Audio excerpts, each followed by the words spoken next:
Alright, welcome. This is Tecker, and this is another Let's Play, this time for Sword of the Stars. If you've been reading on my YouTube page, you'll know that I was looking to do a Let's Play for Sword of the Stars 2, but that just isn't going to work out. After doing some more testing last night, I tried doing a couple test games to see if things would cooperate, and I just had a couple issues. I had one time where the game locked up when I tried to get to the menu to save a game, oddly enough, and so I couldn't save, and it just locked the game up, and that was around turn 30 or so. And then I had started another game, played for maybe 50-60 turns, and had another the battle bug issue where I got into a battle and there's no ships. Just a lot of little weird things going on, so it's going to take a couple more patches. So in the meantime, what I'm going to do is go ahead and do a quick game of Sword of the Stars, and probably do a smaller game here that probably won't last too terribly long, but we'll see. You never know. This video here, most likely all I'm going to cover in this video is just setting it up, going through the options, setting up the map and setting up the options and settings. Maybe get in, maybe do 1 turn, 2 turns, something like that, and then we'll just carry on from there. So let's go ahead and set it up. We'll do a custom game. There's a lot of different maps you can mess with. Barbell. Probably what we'll do, let's try and do, I feel like doing maybe like a 3 or a 4 player game. You know, actually Ring is not bad. Ring is interesting because especially if you play like a 3 player game, everybody's stuck in the middle. Unlike some of the more, linear maps where, you could be the guy in the middle with people on each side. On this one you always have people on each side. So it kind of makes it kind of an interesting setup. Let's see, we'll have it as, what do we have here? 40 stars. We'll do it 3 players. Yeah, 3 players is good. That way everybody has someone on each side of them. That sounds pretty good. And we'll set it to we'll just leave it at 40 stars. That sounds about right. It's about 10 each and then 10 extra. So let's do that. And I like to keep the distance as small as possible. Just having long travel times, just, I don't know, for me it bogs the game down a little bit. 3 players, strategic, turn length unlimited, combat, that's fine, that's fine.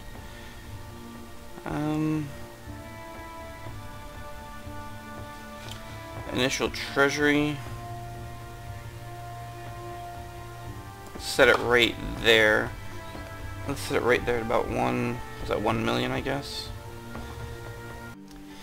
And we'll leave them all in there. We'll allow alliances, but we won't have teams, obviously with just 3 of us. And we'll put it on normal AI. 2 colonies is good to start with. And yeah, that all looks pretty good.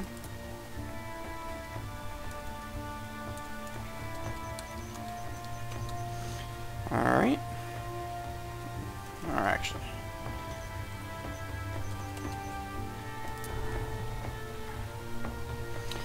Alright, who are we gonna set up as? Now, I'll tell you, I've played some. I've typically played as the humans a couple of games. I've played the Hiver some, but I've come to the conclusion that the Hiver, even though I like playing them, I kind of suck at them because they're so slow. And yeah, once you get the gate set up, then they can kind of zip around. But I don't know, there's just something about the way that I play that just isn't meshing correctly with them, because I always seem to fall way too far behind everybody else when I play the Hivers, and I'm not sure exactly what it is that I'm doing wrong. I think for this game I'm gonna play as the Tarkas. I think I've played with them a little bit. The thing I like about them is they're not limited on the lanes like the humans, yet they still can move fairly quick, jumping around. They're not quite as fast as the humans, but again, they're not limited by the lanes, so they're not too bad. Yeah, I like that. Let's pick a badge here. I like this badge here for some reason. The red and the gold and all that stuff. Alright, normal. Those settings are all the same. And we'll just leave these other guys random. That sounds good for now.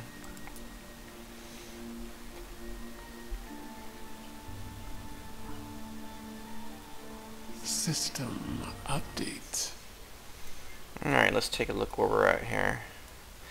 And okay, like I said, you know, this is a shorter game, but it is kind of interesting playing with this ring setup because, like I said, you're going to have somebody on each side, and everybody has somebody on each side, so nobody's put at a weird disadvantage. You know, it kind of balances it out. Okay, so we got our 2 colonies here. I mean, most likely our competitors are probably right over here and right over here, most likely. So we got to kind of try to grab the ones around us fairly quick. One big difference I can tell you too that I noticed, there's a lot of differences I noticed between Sword of the Stars 1 and Sword of the Stars 2. The movement thing is a big deal for me. On Sword of the Stars 2, I don't know, maybe it just takes some getting used to, but I really don't like the fleet movement system on Sword of the Stars 2, where you basically, you pick a planet, you right click on a planet or system, and you say, you know, colonize or whatever, and then the colony fleet moves there and then automatically moves back. I don't know, it bugs me. On this game, it works like almost every other 4X space game where you can move a fleet to wherever you know, whatever system you want to, as long as it's within their, you know, fuel range and all that. And you can make them sit there if you want. You can tell them to do this, you know, you can wait 2 turns and then tell them to colonize or whatever. I mean, it's much more intuitive. The other thing that's different that some people may notice if you haven't played Sword of the Stars 2, another difference is on this game, obviously the first one, all of these are pretty much individual, well, yeah, I guess they're pretty much individual planets. And on Sword of the Stars 2, they're systems, so there can be multiple planets within each one. At least I think I'm kind of explaining that correctly. So anyway, let's go ahead first of all, get our research figured out. Let's take a look here. Ooh, we did not get shield technology on this game. For those watching this video, maybe who've never played it before, it's kind of randomized on the technologies. And that's one of the unique features to Sword of the Stars, is that you don't always get all the same things. Like the last game I played, I had shield technology and xenotech. This game, there is none. It's just blank, so you can't research it. On Sword of the Stars 2, they do it a little differently, where they have everything is kind of available for you to try to get it, but you might not necessarily get it because you have to like research feasibility, and you could research the feasibility and it'll be 1%. So then you could sit there and you could try to get it, but the chances of you actually getting it are non-existent. So let's see what we got here. Star drives. No, I don't have that either, so I can't do any kind of a speed increase. Wow, that's kind of a sucky setup. I don't have any star drive advancement, no shield technology advancement. Hell, I don't even have torpedo advancement? Is that... Okay, no, I guess I can go into disruptor.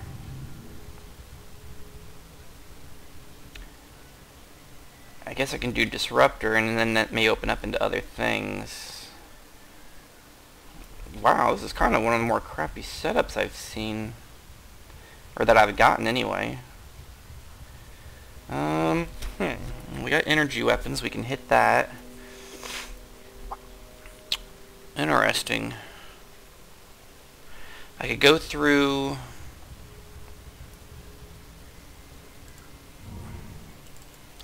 There's a VRF, that's the...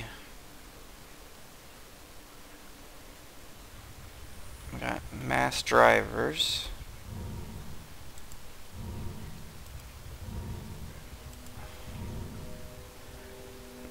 Interesting.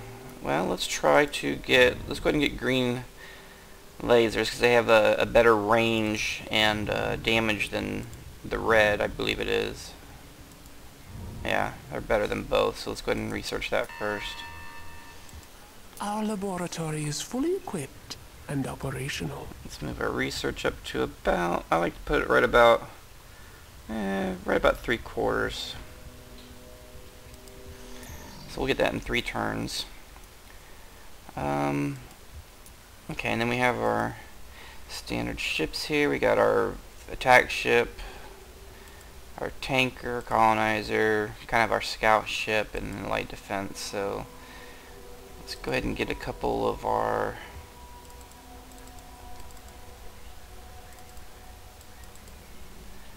those out, and then we'll put, or actually, you know what? Do one and then do a tanker so we can kind of get another, so we can get a scout team going. Do it like that for right this second. That's 2 turns.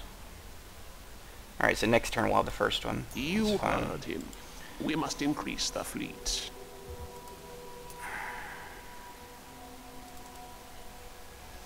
This planet takes a little bit longer to build them. We will build as you command. Alright, so we got our research done. We got our research is set. Both planets are making money, of course, that you start off with, which is good. So I don't really need to monkey around with none of that. And we got our construction set. We have on our home world, we have a couple of scout teams, or a couple of, I guess you could call it survey teams in terms of the new game. And then on this one we have another survey team. So let's go ahead and intern real quick. System update. Okay, so we have our first fleet here, so we can go ahead and start. Which basically I have set it up with basically an attack cruiser type ship and a tanker to extend its range.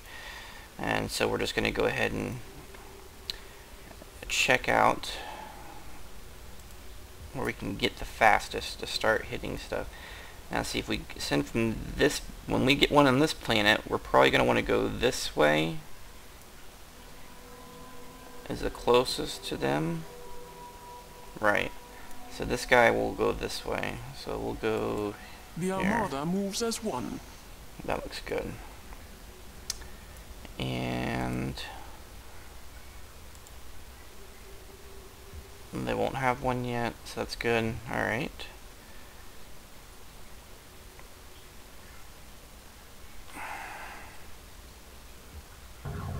Turn the messages on up the top. For some people that maybe are just trying the game and just playing it, the letter U, you hit that to bring these notifications up in the top right hand corner, because they don't seem to come up by default. So just a little chip there. Let's go ahead and go through one more turn. System update. Alright, so we have that beta fleet is ready, and we will have them, let's see, we got 365. See, as you can see here, if you've played the game a little bit, is these guys, they can move fairly decently, fairly quick to planets. I mean, they're not quite as fast as humans. I mean, maybe a human fleet could maybe hit this one in 2 turns or something like that. But still, they're as you wish. They're not too bad. Okay. Okay, and we have Gamma, so we have our other one. So we'll go ahead and get these guys checking something. 7.5, 3. Let's see, they'll probably go that way. So yeah, let's departing now. See, so that's not too bad. We're on turn 3, and we got three scout teams going out, and our money is still pretty good. So we'll go ahead and now build up a little bit of a fleet now. So let's go ahead and do a tanker, and then do one more, and then do a couple light defense platforms. So that goes 3 turns out. So that's pretty good. Yes, Buckner. We'll have the ships out in Whoops, no I didn't mean to time. do that. Sorry. And then over here we'll build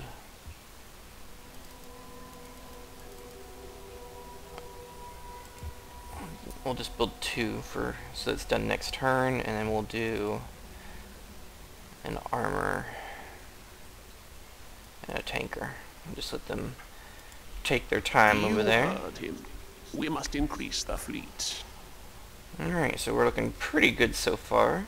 I mean, one thing about Sword of the Stars, and I'm a new player to it, so by no means am I an expert. I've played a lot of Armada 2526, which is a very similar game in the way that, you know, some of the mechanics work.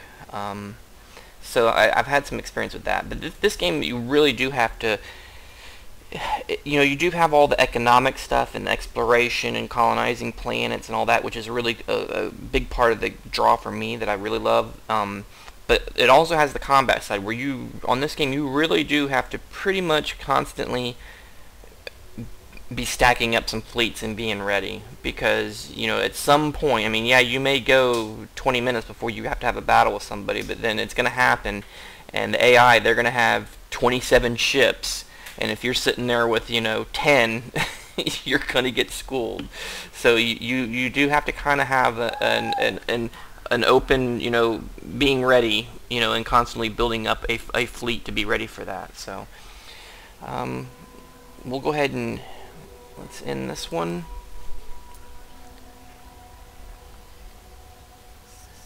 System update. Alright, so we got 3 ships, 2 ships. Uh-oh. I love that little picture there.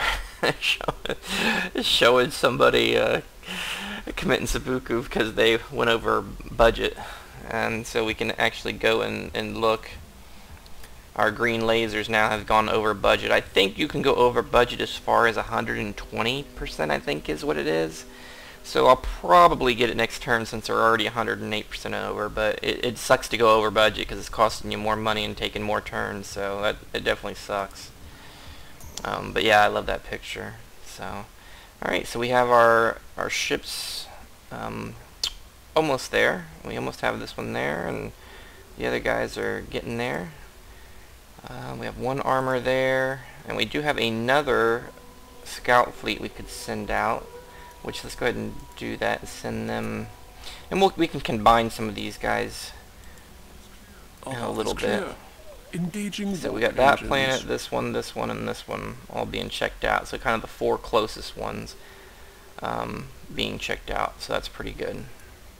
So let's go ahead and go one more turn before we end this episode, because I'm probably already running over on time. System. But I saw that we were getting ready to hit a planet. Kunan.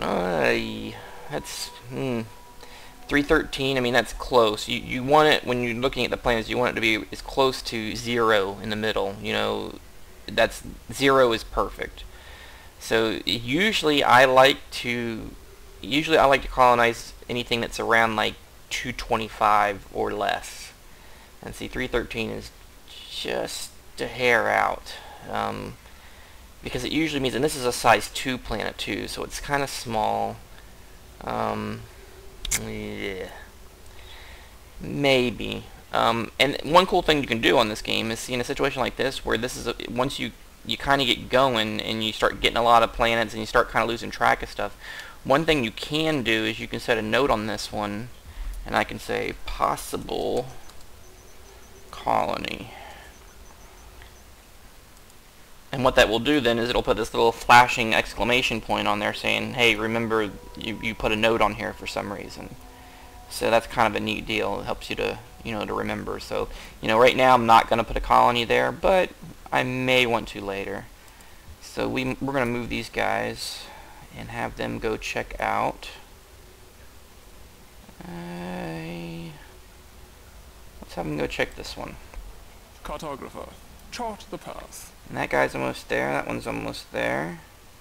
That one's almost there. So we're pretty close, so we'll have a lot of stuff hitting. Let's see, Alpha Flight has arrived. We did that. 5 ships built. So we got 5 ships, so we got a couple armor tankers there. 1 armor there.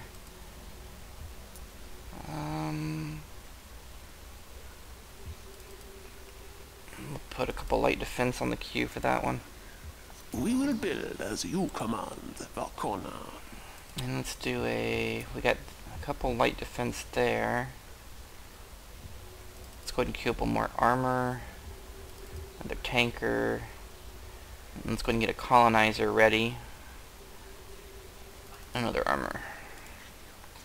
Shipyards at your disposal. Alright, so we'll probably go ahead and stop right there. Hopefully we can continue. I'll get another couple episodes up pretty quickly on this. Again, I'll be doing this series while we're waiting for the maybe another patch. I think there's supposed to be another patch on Sword of the Stars 2 on, I believe I read on their forums, it's supposed to be on Wednesday. So maybe after Wednesday we'll see. But like I said, I'm gonna go ahead and continue through on this game, whether I win or lose. For some of you that are the pros, you may be curious to stick with this video and watch it, because you'll get to see a noob probably make some critical mistake later on in this game and get myself squished because I do something stupid. But and hey, I may have already done something stupid. Like I said, I haven't played this game that much. I've probably completed about 2 games of this, and probably played about 7 or 8 other games about halfway, just learning different things. So but anyway, alright, see you on the next one.